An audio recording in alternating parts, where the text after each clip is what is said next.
Continuamos aquí en Valladolid, era así verano, y estamos con Carlos Ramírez. Carlos, me habías dicho que te puedo tutear, ¿no? Totalmente. Totalmente, bien. Entonces, habíamos quedado en que nos íbamos a retar al ajedrez. Lo tienes muy fácil, porque hace mucho tiempo que no juego, pero bueno, intentaré defenderme. Ahí está, ahí empezaremos. Intentaré defenderme. Pero mientras, yo tengo que hacer mi trabajo, ¿sabes? Antes del reto, luego lo haremos también. Así voy analizando Claro, y recordando. las jugadas y todo. Vamos a hacer la entrevista en sí. ¿Dónde estabas tú cuando escribiste este libro? Bueno, pues cuando escribí este libro, fundamentalmente encerrado en un cuarto de mi casa, como puedes entender, recopilando información, intentando hilvanar todas esas ideas que te recordaban todo lo que uno ha vivido, todas sus vivencias relacionadas con la música, intentando darlas un contenido y una vistosidad y que quedase un trabajo que, bueno, creo que ha resultado cuando menos atractivo, ¿no? Hay una cosa que me llamó mucho la atención cuando estuvimos hablando, cuando le preguntaba en tu vida, cuando has estado intentando llevar el mundo de la música y también el mundo del deporte, ¿no? Compaginar los dos mundos en esta época es muy sencillo porque está a la orden del día, pero en otras épocas no era tan sencillo. El baloncesto era tu pasión. Cuéntanos un poquito cómo fue esta época. Yo he practicado varios deportes, nunca de modo profesional, pero bueno, baloncesto incluso podría decir que es semiprofesional, porque participé en varias ligas, con el instituto, con algún colegio mayor. También me ha gustado mucho el fútbol, obviamente. Entonces, el que te gustase en esa época, ten en cuenta que en los primeros 80, cuando yo tenía 16, 17 años, lo del culto al cuerpo no estaba muy bien visto. Más bien dentro del ámbito musical, más bien se entendía que si te gustaba la música había que castigar el cuerpo, había que forzar el cuerpo, era el mito del sexo, drogas y rock and roll, ¿no? Entonces muchas veces cuando tú estabas involucrado en el ámbito musical, incluso yo en el 84 ya abrí la tienda de discos siendo muy jovencillo, pues casi tenías que esconder un poco tu faceta deportiva y tu gusto deportivo, porque estaba, como te digo, mal visto hasta tal punto que yo recuerdo una anécdota en un concierto que hubo de los Ramones en Bilbao, y yo me gusta el fútbol y dentro del fútbol me gusta el Atleti. Y entonces iba a haber un partido del Atleti en aquellos años en que el Atleti ganaba ligas. Ya, bueno, ya casi nadie se acuerda, yo sí, pero casi nadie se acuerda, ¿no? Y entonces vi a unos chicos y unas chicas que iban mucho por la tienda, pues en la esquina de San Mamés, que estaba al lado del polideportivo, gente que conozca un poco Bilbao, la zona de feria de muestras, muy céntrico todo. Y les vi en una esquina y me escondí, porque si me llegan a ver pensarían que iba a ver el concierto de los Ramones, a los que por cierto he visto varias veces, pero ese día no. Ese día iba a haber un partido del Atleti y hubiera estado muy mal visto que Carlos K, como se me conocía en el ámbito musical, fuera a ver un partido de fútbol. Si eso era para gente no intelectual, para gente no avanzada, para un error que poco a poco fuimos corrigiendo y que a día de hoy, por fortuna, por suerte, eso no hay más que ver, por ejemplo, no se vive, no se respira, cómo ha habido una unión o una comunión perfecta entre el rugby y celtas cortos. No se imagina uno un evento deportivo sin que la música esté presente. Y bueno, hemos hablado antes de Springsteen, y Springsteen es un atleta. Es un músico que, aparte de músico, es un atleta, como lo demuestra por su presencia física y por su resistencia en conciertos de más de 3 horas en un hombre de casi 60 años, que va a cumplir el día 23 de septiembre. Bien, ahora vamos a ver. Vamos a coger el título de este libro, que es ¿Dónde estabas tú? Y nos vamos a ir a los 70, ¿vale? En los 70, ¿dónde estabas tú? Hombre, pues yo en la GB, más o menos, depende en qué año de los 70, pero más o menos en la GB, intentando aprender un poco a escribir para luego poder hacer estas cosas, y haciendo deporte también, como decíamos, y haciendo travesuras, supongo, ¿no? Porque a esas edades...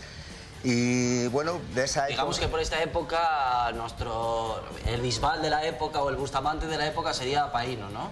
Aquí en Valladolid, sí. Bueno, había otros grupos, porque hay que distinguir como dos partes de la década, ¿no? Los primeros 70, desde luego Paíno es una familia con una tradición importantísima en Valladolid, y Alfonso Paíno concretamente es un cantante muy importante, el más importante de lo que a veces se le quiere reconocer en el ámbito musical. Pero empezaron a aparecer ya grupos. Hasta entonces, en los 60 había habido grupos, conjuntos músico-vocales. ¿Qué quiere decir esto? Que eran grupos que hacían versiones de otros grupos.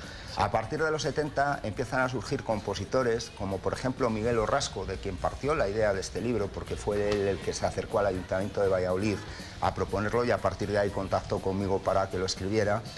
Pues, por ejemplo, Miguel Orrasco empezó a componer canciones y temas propios. Como él, muchos otros grupos, quizá el más importante ya une los 70 prácticamente con los 80, Teja Enmohecida.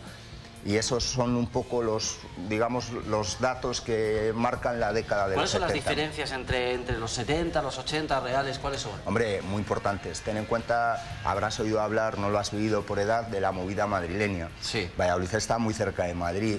La eclosión que se produjo en los 80, yo siempre he dicho que lo de la movida madrileña está muy mal empleado. Simplemente yo lo viví de cerca por mi tienda, pasaron personalmente gente como Alaska, Almodóvar, Loquillo, que era en ese momento todo lo que estaba, Auserón, todo lo que estaba moviendo Madrid. La movida simplemente fue un movimiento juvenil, veníamos de una dictadura en el que, bueno, pues había habido en ciertos aspectos represión y la gente se destapó y se puso unas pintas, por decirlo de alguna manera. Pero si tuvieras que decirle a un joven de ahora, no sé, de unos 20 años, qué es la movida madrileña, ¿cómo se podrías explicar y realmente transmitir lo que puede ser ahora? Porque no sé si hay una comparativa con algo que hay ahora. Mira, la movida madrileña nadie la definió mejor que el viejo profesor Tierno Galván, que dijo, es moverte y no quedarte quieto. Eso fue la movida madrileña, tener iniciativas, hacer cosas. Se vivió un todo vale. Quizá la diferencia con ahora no se puede comparar en algo similar porque en aquel entonces no hacía falta ser muy buen músico, saber tocar muy bien, era innovar. Lo importante era innovar. Se podría comparar un poco lo que ha sucedido en los últimos años con las nuevas tecnologías, ¿no? Sí. La revolución que se ha producido con la incorporación de las nuevas tecnologías al mundo cultural. Pero una cosa es arte y otra...